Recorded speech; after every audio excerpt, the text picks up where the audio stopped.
এই আমার নড়াইল জেলার 2 আসনের লোহাগাড়া থানা ইটনা ইউনিয়নের বাসিন্দারা খুব ভুক্তভোগী আছে। এই ইউনিয়নে আমি দেখছি ঘুরে ফাঙ্কাসচর, চর সোসাইল, ফকিরপাড়া, পরানপুর, পাসাইল এবং রাতুল বন্ধু রাতুলের নদীর ঘেঁষতে চলে গেছে। ভাঙতি ভাঙতি প্রায় 6,000 বাড়িঘর ভেঙে গেছে। এখনও প্রায় অনেক পরিবার ভোগান্তিতে আছে, নদীতে ভেঙে পড়তেছে বাড়িঘর। এর জন্য আমি এই যে মধুমতি নদীটা, এটা হচ্ছে নড়াইল জেলার লাস্টে। আমি হচ্ছে এই পাশে দাঁড়ায় আছি, নড়াইল জেলার পাশে। ওই পাশটা হচ্ছে গোপালগঞ্জ। এই পরিবারগুলো খুব ভোগান্তিতে আছে। 2-3টা স্কুল আছে, প্রাইমারি স্কুল, হাই স্কুল আছে, সচেতন প্রাথমিক বিদ্যালয়, মাধ্যমিক বিদ্যালয় আছে, একটা গার্লস স্কুল আছে, ইউসুফ মাস্টার গার্লস স্কুল। এগুলো খুবই ঝুঁকিপূর্ণ, যে কোনো সময় ভেঙে যাবে।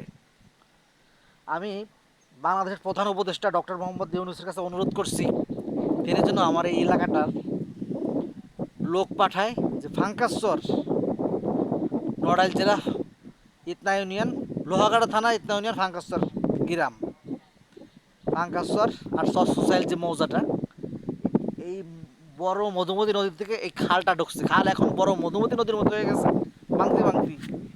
অনেকবার মিডিয়াতে আমি হাসিনের কাছে আবদার করছিলাম, তিনি আমার কথা রাখেন নাই। তিনি তেনার উপরে আমার এই এলাকার লোকজন খুব রাগ। আমি ডক্টর ইউনূসকে অনুরোধ করছি, তিনি যেন আমার এই নদীটা, মধুমতি নদীর খালটা যে ভাঙন ধরছে, তাতে যেন ভাঙন কাজ শুরু করে অচিরেই, 2025 সালের ভিতরেই। তা নাহলে মানুষজন তো ভোগান্তিতে পড়লো। অনেক বাড়িঘর ভেঙে গেছে, বহুত বাড়িঘর ভেঙে গেছে, বাস্তরা হয়েছে। এমনি এই এলাকার লোকজন গরিব মানুষ, দিন আনে দিন খায়, কৃষিকাজ করে। এমনি তো গোপালগঞ্জ নড়াইল বলতেই গরিব।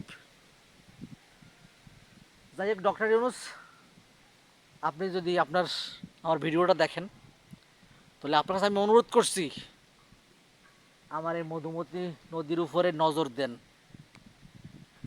ভালো থাকবেন, আল্লাহ আপনার দীর্ঘায়ু কামনা করুক।